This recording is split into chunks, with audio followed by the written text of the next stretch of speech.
For centuries, the Roman Empire believed that Mount Vesuvius was just another peaceful mountain overlooking the beautiful Bay of Naples. Rich Roman nobles built luxurious villas on its fertile slopes, farmers harvested grapes and olives from its volcanic soil, and the nearby cities of Pompeii, Herculaneum, and Stabiae became some of the wealthiest places in Italy.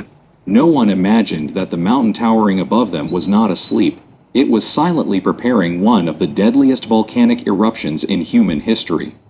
The people of Pompeii lived prosperous lives. Its streets were lined with elegant houses, public baths, temples, theaters, and busy marketplaces, filled with merchants from across the Roman world.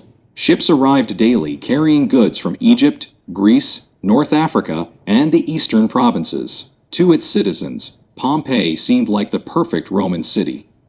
Yet strange signs had already begun appearing years before the disaster.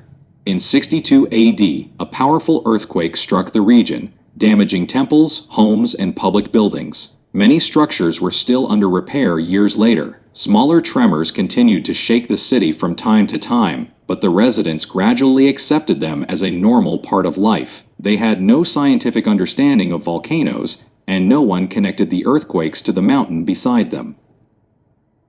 Meanwhile, Mount Vesuvius remained silent. Birds continued flying over its slopes. Farmers cultivated its fertile land. Children played beneath its shadow. Life went on as though nothing could ever change.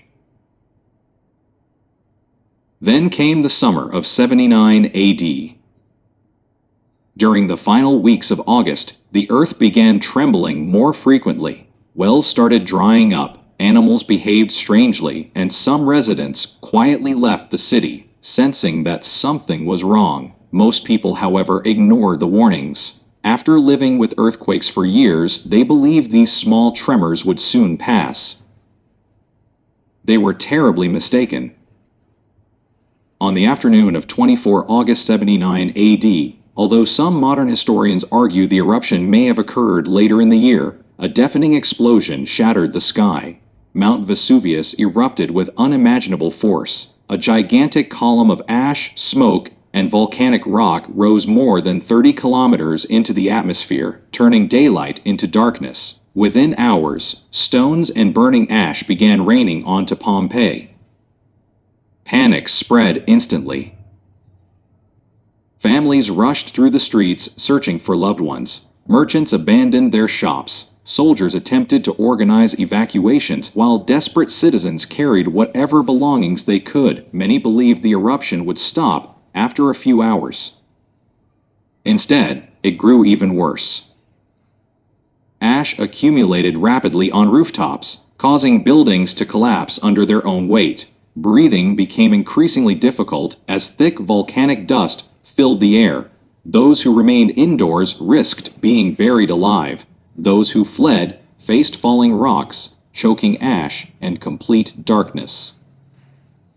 Across the bay, the famous Roman writer Pliny the Younger watched the terrifying scene unfold from a safe distance. His detailed letters, written years later, became the most important eyewitness account of the eruption. Without his writings, much of what happened during those terrible hours might have been lost forever. As night fell, Pompeii disappeared beneath a blanket of ash. But the greatest danger had not yet arrived. Deep inside Mount Vesuvius, enormous clouds of superheated gas and volcanic debris were racing toward the city at hundreds of kilometers per hour. Within hours, Pompeii would vanish from the map.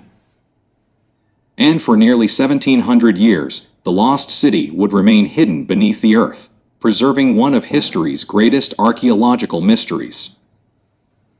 The eruption of Mount Vesuvius had only just begun. Throughout the afternoon and evening, an endless rain of volcanic ash and pumice stones fell upon Pompeii. At first, many residents believed they could survive by staying inside their homes, while others desperately tried to escape through the city gates. Every passing hour, however, made survival less likely. The streets disappeared beneath thick layers of ash, roofs collapsed under the increasing weight, and the air became so filled with volcanic dust that breathing itself became a struggle. As darkness covered the region, panic turned into desperation. Families became separated while searching for safety. Parents carried their children through streets they could no longer recognize. Merchants abandoned their wealth, soldiers dropped their weapons, and wealthy nobles fled their magnificent villas with nothing but the clothes they wore. In the face of nature's fury, social status meant nothing. Rich and poor were fighting the same battle for survival. Across the Bay of Naples, Pliny the Elder, one of Rome's greatest military commanders and natural philosophers, witnessed the enormous cloud rising above Mount Vesuvius. Curious to study the strange phenomenon and determined to rescue civilians trapped near the volcano, he ordered the Roman fleet to sail toward the disaster. It was a courageous decision. While many people were trying to escape, Pliny sailed directly into danger.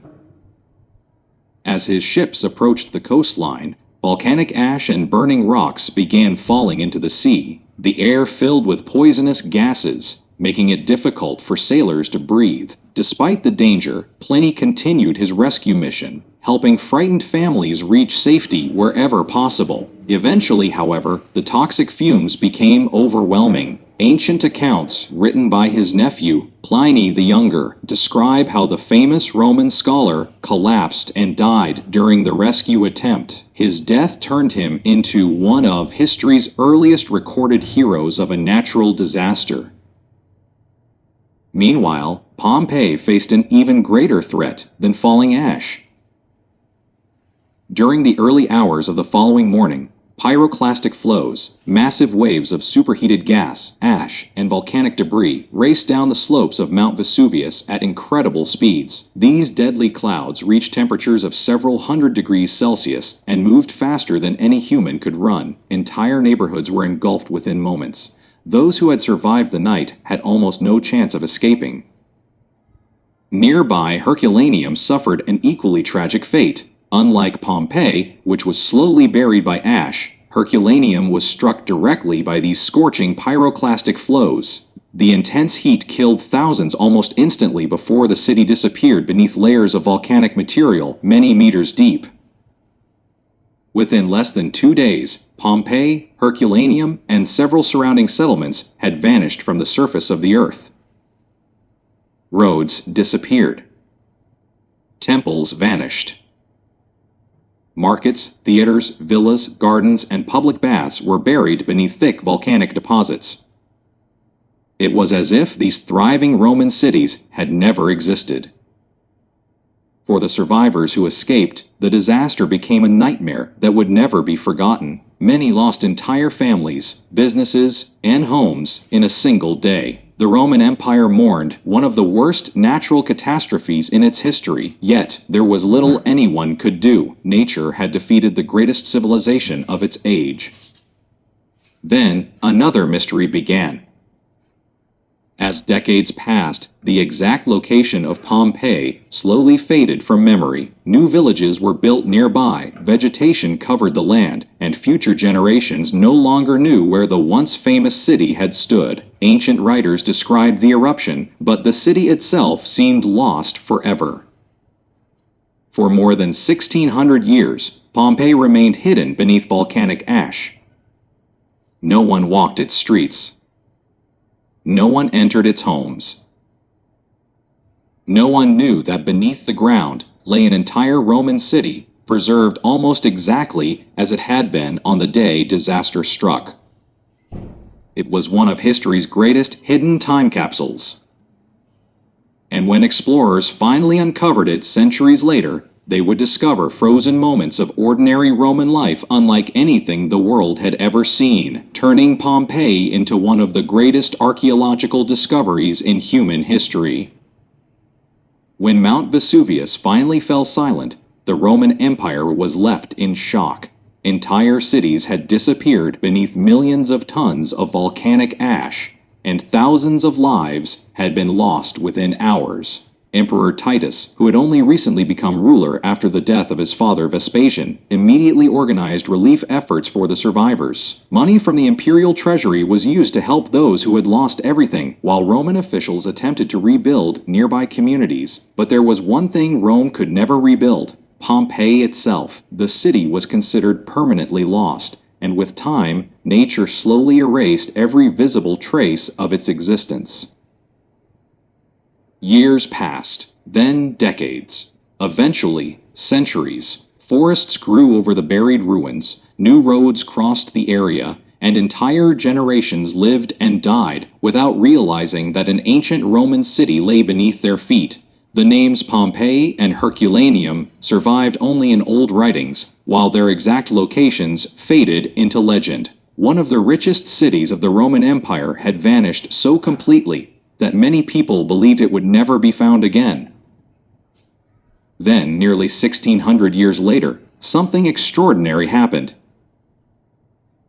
In 1599, while workers were digging a canal near the slopes of Mount Vesuvius, they uncovered ancient walls covered with colorful paintings. The discovery attracted little attention, and the ruins were buried once again. It was not until 1748 that systematic excavations began under the Kingdom of Naples. As archaeologists removed layer after layer of hardened volcanic ash, an entire Roman city slowly emerged from the ground. Streets, houses, temples, bakeries, taverns, public baths, theaters, and marketplaces appeared almost exactly as they had been on the day the volcano erupted. It was unlike any archaeological discovery the world had ever seen. Unlike other ancient cities that had been destroyed by war or gradually abandoned, Pompeii had been sealed beneath volcanic ash. The ash protected buildings, wall paintings, furniture, tools, coins, and even everyday household objects from weather and decay. Archaeologists could walk through Roman streets exactly where citizens had walked nearly 2,000 years earlier. They found loaves of bread still inside ovens, wine jars waiting in shops, political campaign messages painted on walls, and beautifully decorated homes that revealed how wealthy Romans once lived. Then came the discovery that stunned the entire world. During excavations, archaeologists found empty spaces within the hardened volcanic ash. Italian archaeologist Giuseppe Fiorelli realized these spaces had once been occupied by human bodies that had decomposed over the centuries. He developed a remarkable technique by carefully filling these cavities with liquid plaster. When the plaster hardened and the surrounding ash was removed, the final moments of Pompeii's victims appeared before the eyes of the world. Some were protecting their children. Some were covering their faces. Others were still holding personal belongings as they tried to escape. These haunting casts transformed Pompeii from a forgotten city into one of the most emotional archaeological sites on Earth. They offered a direct and deeply human connection to a tragedy that had occurred almost 2,000 years earlier. Yet Pompeii still holds many mysteries. Large sections of the ancient city remain unexcavated even today. Archaeologists continue discovering new houses, workshops, inscriptions, and works of art that provide fresh insights into Roman civilization. Every excavation season reveals details that historians never expected to find, proving that Pompeii continues to tell new stories long after its destruction. Another enduring mystery concerns the exact date of the eruption. For centuries, historians accepted 24 August 79 AD, based on copies of letters written by Pliny the Younger. However, recent archaeological discoveries, including autumn fruits, warm clothing, and a charcoal inscription dated later in the year, suggest the eruption may actually have occurred in October 79 AD. The debate remains unresolved, reminding us that even one of history's best documented disasters still contains unanswered questions. Today, Pompeii stands as one of the world's most remarkable archaeological treasures. Millions of visitors walk its ancient streets every year, seeing homes, temples, shops, and public buildings preserved with astonishing detail. More than any other Roman site, Pompeii allows us to step directly into everyday life during the Roman Empire, frozen at the exact moment disaster struck. The story of Pompeii is not only about destruction. It is about preservation. It is about how one of nature's greatest catastrophes unintentionally created one of humanity's greatest historical time capsules. A thriving Roman city disappeared in a single day, yet its memory survived for nearly 2,000 years beneath volcanic ash, waiting to be rediscovered. Even today, Mount Vesuvius still rises above the Bay of Naples, reminding the world that history's greatest mysteries are sometimes hidden, not in myths or legends, but beneath our very feet.